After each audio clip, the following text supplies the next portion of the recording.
I'm Eden Douglas, and straight ahead on WVU News, I'll tell you why the city of Charleston is outraged by the death of an 18-year-old. Body cameras have been a key factor in police brutality cases, but how much do we know about them? I'll have those details coming up. I'm Ireland Viscount. Do you worry about staying alive during a routine traffic stop? Straight ahead on WVU News, I'll take you to a recent protest where local residents tell me they're terrified in their own community. Our Emmy Award-winning WVU News starts now.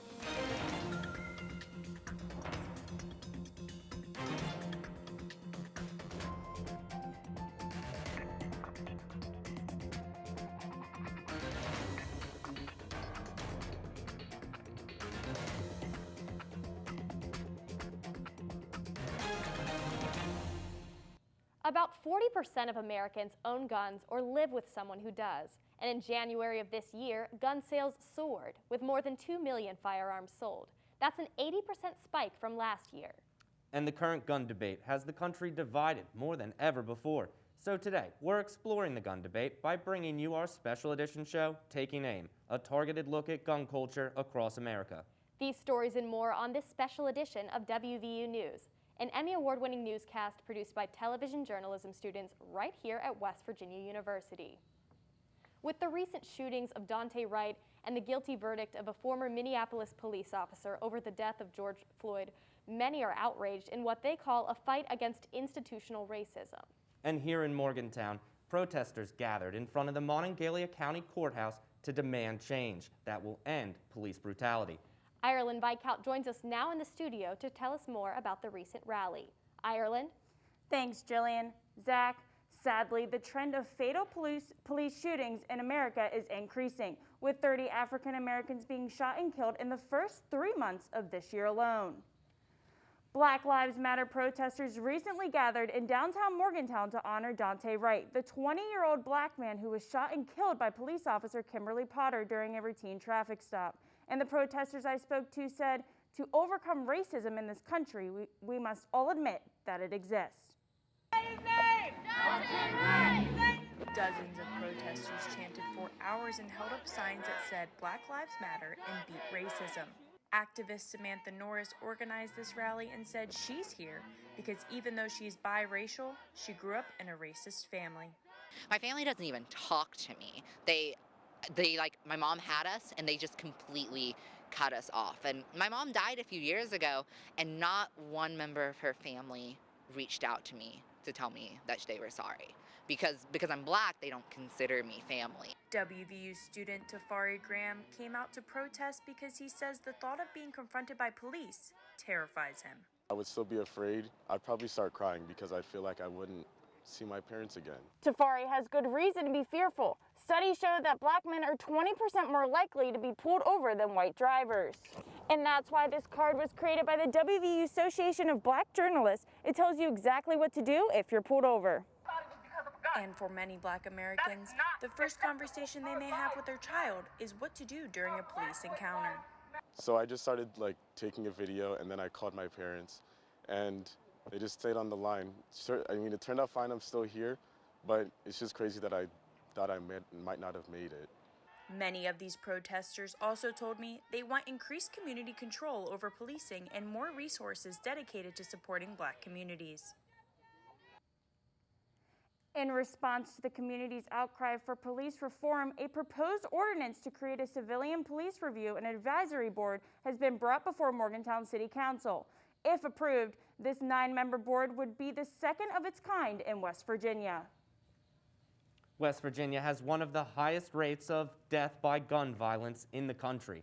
In an average year, 317 people die by guns in the Mountain State. And Zach, the latest victim of gun violence is a standout high school athlete who was gunned down in the 800th block of Central Avenue in Charleston. Eden Douglas went to Charleston and has more. Eden? Thanks, Jillian. Zach, Charleston Police Chief Tyke Hunt says this investigation is #1 priority, and they need your help in bringing the killer to justice. KJ Taylor was just 18 years old when he was fatally shot in the chest. I spoke to Charleston residents about how they are honoring KJ's legacy and fighting against gun violence in their own community. Over the senseless act of violence and the death of Kelvin KJ Taylor. Kelvin KJ Taylor, the name of 18-year-old Capitol High School student who was shot and killed on Charleston's west side. For this bright star to be taken from us really impacts the police department, and this investigation is priority number one. At this corner, this home, and this street, 3 lives were taken, years apart but only a few blocks from one another. Charleston City Council member Deanna McKinney's son, Ty Mel McKinney, was killed sitting on this porch you see here while eating pizza. Miss McKinney says it's time for the city to stand up. I brought my son here when he was about 4 or 5 years old, looking for change, hoping for change. And to lose him here, it was sad. That young man that killed my son, he'd been in and out of jail with all kind of issues, guns. It was no reason for him to be out in the street, you know? But yeah, it took him to kill my son in order to actually get arrested. KJ Taylor was a victim of gun violence, and this is not the first memorial that has been set up on Charleston's west side. Friends and family created this memorial to honor the legacy he left behind, a life taken clearly too soon. Deanna McKinney says she will not stop until she gets the resources for change for the city of Charleston. What about the people that should have been watching him, protecting him, knowing if he was going down the wrong path, trying to help him get on the right path? There's no resources here to even do that for these young men. You want them to put their guns down, but what else are you going to put in their hands? People are continuing to leave balloons and flowers in memory of KJ Taylor, who is clearly loved and will be missed. Charleston police are still searching for the person who shot KJ Taylor, and they need your help. They've just released the make and model of a suspicious vehicle in the area at the time of the shooting. A gray two-tone 2000 model Ford F-150. If you have any information, police are asking you to call them at 304-348-6480. Thanks, Eden. While African American men are more likely to be victims of gun violence, they're also more likely than white men to be killed by police. In fact, 1 in every 1,000 black men are killed by police, Zach. That's right, Jillian. In response to those statistics, many police departments are looking for ways to build community trust. Casey Kaiser joins us now from Studio B to tell us how local police are taking measures to protect themselves and members of the community. Casey? Thanks, Zach. Jillian. Amid worldwide protests over racism and police violence, officials are once again turning to police body cams as a tool for reform.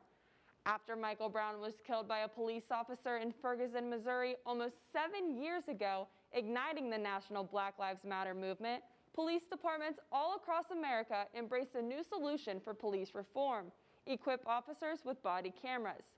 The reasoning is simple. If police knew their every action was being recorded, they would more likely be on their best behavior. And now, a local police department has just made an investment to make their force more transparent and accountable. I can't believe this. I can't believe this. I can't believe this. I can't breathe. Those were the last words spoken by George Floyd moments before his death. Floyd's trial is now underway, and his body camera footage has surfaced to the public. And local residents have strong opinions on police wearing body cameras. Police will think twice before they act if they're on camera, if they know they're being recorded and it will be used in a court. I mean, if you're doing what you're supposed to be doing, it shouldn't be a problem to do it on camera, especially if it's your job. Just like anybody else, some of them are good people, some of them are not so good people. They all have quotas to meet, and that makes them automatically more sketchy than most. A popular street lined with businesses just like this one is where Floyd took his last breath. And just last month, Democrats are honoring his legacy by passing a police reform bill. The George Floyd Justice in Policing Act was passed by the House with a vote of 220 to 212. The legislation will require at least 10 Senate Republican votes joining all 50 Democrats to make it to Joe Biden's desk. But here in Westover, the police department wants to build trust with the community, so it recently purchased Axon body cameras, and Police Chief Joe Adams says transparency of his department is a priority. Police officers are responsible for enforcing the biggest contract ever been written, and that's the U.S. Constitution, where the government interferes with civilian life for public safety. So the body camera memorializes our interaction with the public. It's going to be sometimes good, sometimes bad. A 2018 study showed that only 60% of local police departments wear body cameras. And while body cams are seen as the key to police reform, do they deter police use of excessive force? Technically, to tell you the truth, I really am scared just to walk around a police officer. I am. Because I don't know what they're going to do to me or what they're going to try with. I just don't trust them. I don't. Only 5 states have laws that require officers to wear body cameras. It's important to note while there are some statewide laws governing how body camera footage should be used, in many cases, body camera policies have been left up to police themselves. And research on the impacts that body-worn cameras have on policing is mixed. Some studies have found that cops who wear them are less likely to use force or be the subject of civilian complaints. Zach, back to you at the Waterfront Studio.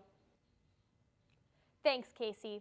It's now been 5 years since West Virginia passed constitutional carry, a bill that allows people to carry guns in public without a permit. That's right, Jillian. Constitutional carry allows citizens over 18 to open carry and people over 21 to concealed carry, all without a permit. Reporter Sean McAllister tells us how people in Morgantown are reacting to such laws. It's the 5th year anniversary of the West Virginia legislature passing constitutional carry, a law repealing the requirement for West Virginians to obtain a concealed carry license in order to legally carry a firearm in the state. West Virginia was only the 8th state to pass such a law in 2016, but now a total of 19 states have passed constitutional carry. These laws have led to debates around the state and here in Morgantown on whether or not such gun laws should exist. I think constitutional carry is fine. At the way the law is, and the way the society is today, I think everybody needs to be able to protect herself and their family. The Mountain State has the 13th highest gun death rate in the country, and with some of the weakest gun laws across the nation, according to Giffords Law Center.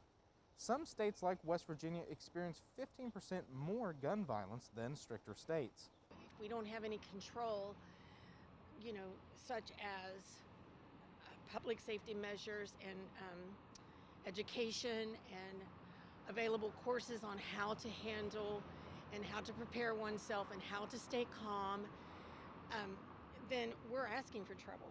Since 2009, 81% of mass shootings involved a handgun. While a large portion took place in public areas, this trend is worrisome for Ryan Fell, a father to 2 children. Especially with everything in the news lately, when we do go out and we see people who open carry, it does kind of make me nervous sometimes, thinking about, her being there as well and, our son as well. With states like Tennessee giving the green light to constitutional carry, and the Texas House of Representatives sparking conversations on the topic this year, it seems constitutional carry is here to stay for the foreseeable future, and not just in West Virginia. Sean McAllister, WVU News, Morgantown. Zach, West Virginia has the 4th highest percentage of gun owners in the country, but most of them don't use guns for self-defense. They use them for hunting. That's right, Jillian. Our own Catherine Harrington talked to a local hunter about how hunting is not only a family tradition, but a way to feed the needy. Rick Bebout has fond childhood memories of hunting with his dad and brother Matt. Hunting to Rick has deep roots, passed on from generations before. I grew up hunting as early as when I could walk, tagging along with people. But I always wanted to be out in the woods and had a connection with being outside and playing in the woods. And it's just a supernatural thing. My whole family hunts, and so it was just a way of life from, as long as I can remember. That tradition continues as Rick hunts with his own nephew, but now includes a passion to feed the hungry, as you can see here by the nearly 9,075 pounds him and his friends donated, and have joined hunters all across the state who have donated more than 1 million pounds of deer meat to over 600 food pantries, shelters, churches, and to those in need. After my freezer's full, the next thing I want to do is always put a good face on hunting. And I don't think there's a better way than to feed people and help out. And hunting is also good for West Virginia's economy too. According to the U.S. Fish and Wildlife Service, hunting contributed to $552 million of the Mountain State's economy. That's more than skiing and whitewater rafting combined. With all these benefits from hunting, how does an avid hunter like Rick feel when the debate over gun control legislation heats up? Gun control is a pretty controversial issue. It's, from my point of view, the guns that I have in my house, I'm in complete control of them. You know what I mean? And I've been raised with guns. I've been taught from, you know, since I was a young child, the gun is something you respect. But some experts say that gun control could also have a direct impact on hunting participation numbers, which has suffered a large decline in recent years. Catherine Harrington, WVU News, Morgantown. Thanks, Catherine. Well, coming up after the break, Natalie Bowman will tell us about how gun violence affects people in abusive relationships. And our own Elena Dagenhart joins us to talk about the impact gun violence has on Asian Americans. I'm Claire Neal, and straight ahead on WVU News, I'll give you an update on some campus carry bills that have gone through the West Virginia legislature. A 2020 FBI report shows that there were over 7,000 hate crimes each year in the last 3 years. I'm Jillian Winoski, and straight ahead, I'll tell you what the religious community wants to change. Our Emmy Award-winning WVU News continues in a moment. Quiet, ready, in control room. 3, 2, 1. Fade in bumper. WVU News is local, in-depth, and always on the move for you.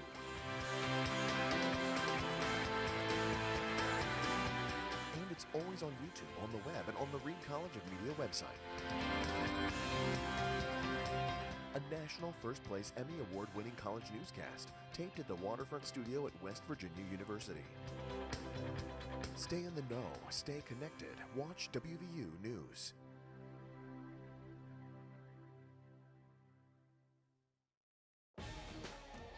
We conquer mountains, but that's not why they call us mountaineers. It's because we don't let anything stand in our way. We build what's never been built, seek cures for the incurable, and go first into undiscovered frontiers. We are mountaineers, and impossible is just another mountain to climb. There have been nearly 4,000 hate crimes against Asians over the past year. Elena Dagenhart joins us now in the studio. Elena spoke with an Asian American woman who is passionate about telling her story. Elena? Thanks, Jillian. Zach, across America, many Asians are becoming targets of racist incidents, with verbal harassment being the most common form of discrimination. And according to an article from Forbes magazine, gun shops have seen an increase of Asian Americans buying firearms in order to protect themselves. Asian American violence is at an all-time high, making headlines daily. In fact, one study finds it is up more than 150%. Asian Americans like Annie McVeigh have been targeted since the beginning of the pandemic. An old lady stopped me. She was probably over 70. I'd never seen her before, and she stopped me when I was shopping. I was trying to get my chicken, and she said, "Your people are causing all of this. You need to go back to where you came from." Many individuals blame the Chinese for the coronavirus, and it even has been called Chinese virus by former President Trump. WVU Vice President for Diversity, Equity, and Inclusion, Misha Poor, stresses the importance of everyone's differences. We have to speak truth to the things that are impacting each of our communities, recognizing that everyone has a story and experience to tell. They need to be heard, they need to be listened to, and they need to be embraced in a way that allows them to feel welcomed, appreciated, and valued for every part of who they are. In regards to the recent attacks on Asian Americans, many are fearing for their lives to go out in public spaces like this one, out of fear of being harassed or even attacked, according to an article from NPR. The organization Stop AAPI Hate found that women reported 2.3 times more hate incidents than men. It was really upsetting to hear someone who I'd never met stop me and say all of these things about me and just attack me, verbally attack me, and while everyone watched. Across the U.S., there has been hundreds of protests and vigils held for the Asian American community. I'm more than a virus. I'm not from China, I'm from Korea, but we are so much more than just our food and our culture. We have a very rich history as people, and it's amazing if you would get the chance to talk to someone about it and research it. The United States Senate recently passed the anti-Asian hate crime bill with a bipartisan vote of 92-6. This bill is being sponsored by Hawaii Democrat Senator Mazie Hirono and New York Democrat Congresswoman Grace Meng.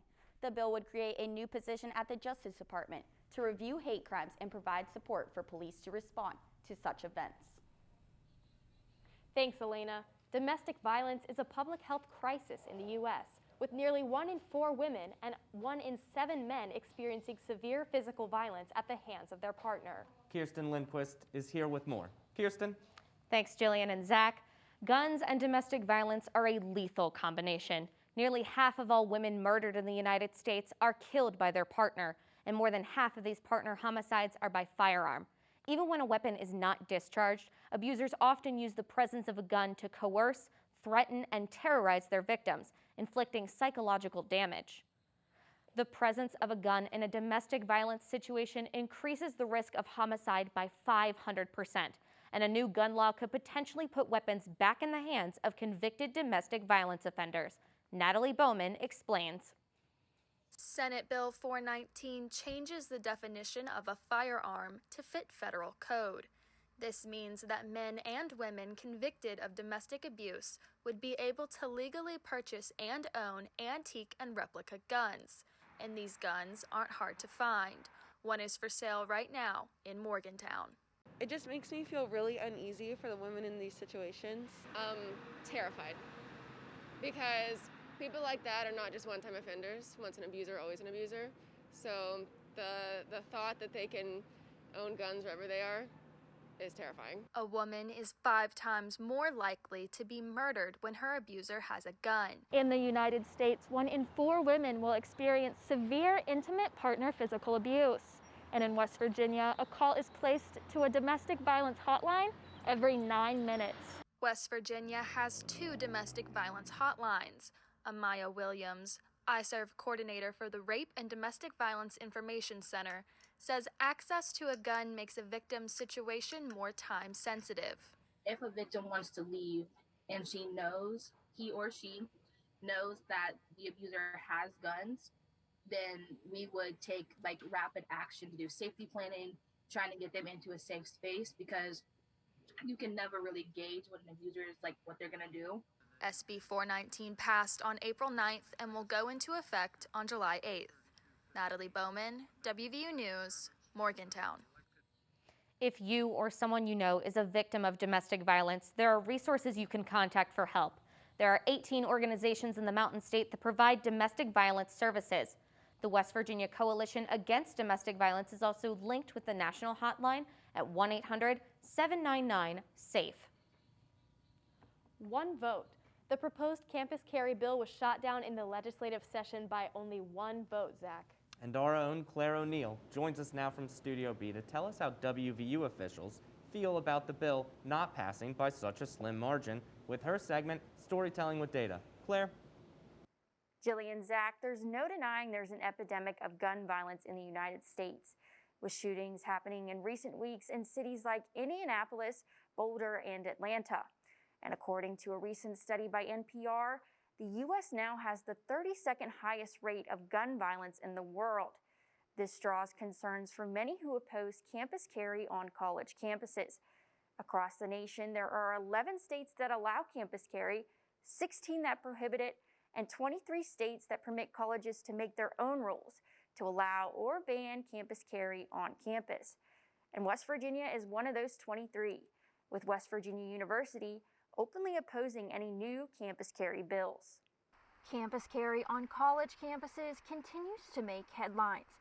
The West Virginia legislature has 4 bills that would allow concealed carry on campus. And with approximately 11 states permitting guns on campus, WVU student Connor Krause believes the Mountain State should do the same. You know, as long as people are behaving properly, I mean, if you're an 18 to 25-year-old, you're an adult, you know. I believe most people are good. I don't think something bad would happen from carrying guns. But as deadly shootings happen across the nation, WVU student Grace Alvarez believes passing a bill to allow concealed carry on campus could only weaken her safety. To me, especially as a minority, because I'm half Hispanic, it makes me feel a little nervous for my own safety. And I know that sometimes things can get complicated, and there's also a power imbalance, I feel like, depending on who gets to hold that arm with them. According to a recent study, 78% of college students actively oppose allowing guns on campus, as well as 90% of college presidents and staff. And here at West Virginia University, many actively oppose allowing new campus carry bills. West Virginia University President Gordon Gee expressed his concerns on the bills in a letter sent to state senators. And with a school comprised of mostly 30,000 young college students, WVU Vice President of Strategic Initiatives Rob Alsop says the university believes students often engage in conduct that would be significantly more dangerous by concealed weapons. We know that there's a lot more issues of depression, or at least reported and diagnosed mental health issues and depression on campus. And so there is a fear that more weapons available on campus could lead to bad results. The 85th legislative session is now over, and all 4 campus carry bills have failed for the second time. Although these 4 bills have fell through, there have been strong debates over the bills in the past, such as in the 2019 legislative session. WVU Vice President of Strategic Initiatives Rob Alsop told me it's possible a campus carry bill could be passed in the near future, but that the WVU Government Relations team will continue to monitor the issue and any other bill, amendment, or policy that allows guns on campus. Jillian, Zach, back to you both at the Waterfront Studio.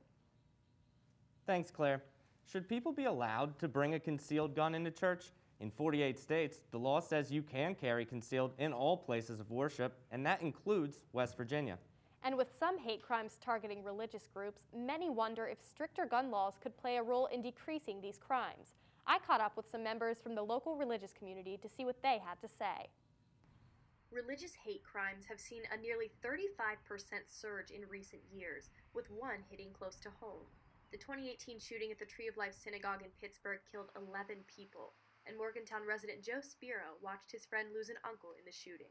We're such a hardworking group of people, I want to say, and I think that I'm so prideful to be Jewish that it just really hurts when you see people being openly and violently anti-Semitic. Recent U.S. shootings are prompting national leaders to crack down on gun control so that the lack of laws doesn't stand in the way of protecting vulnerable communities.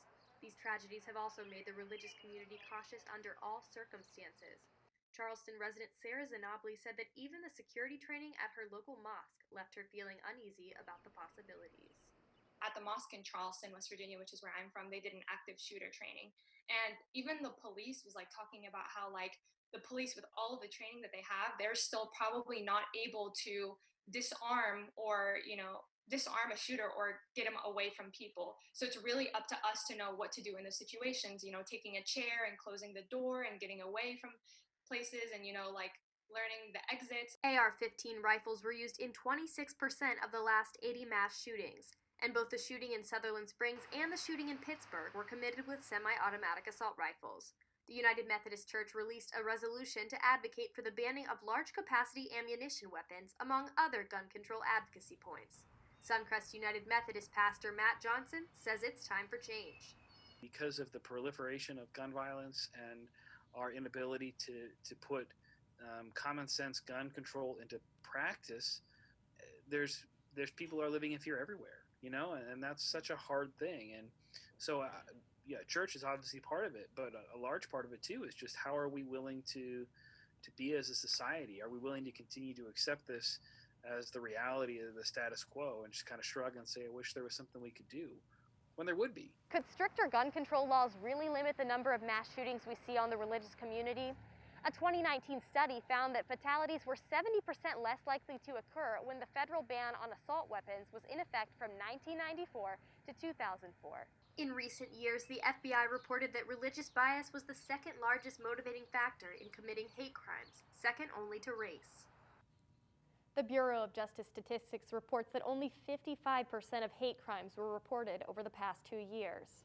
And the only 2 states that don't allow concealed carry in the churches are Nebraska and Louisiana. 2 out of 50 states, that seems like a pretty low number. That's all we have for WVU News this week. I'm Jillian Winoski. And I'm Zach Hawk. We hope you've enjoyed our special edition show, Taking Aim, a targeted look at gun culture across America. You can also watch all of our shows on YouTube. Please follow us and our reporters on Twitter. This is our final show of the semester, so thanks for watching WVU News.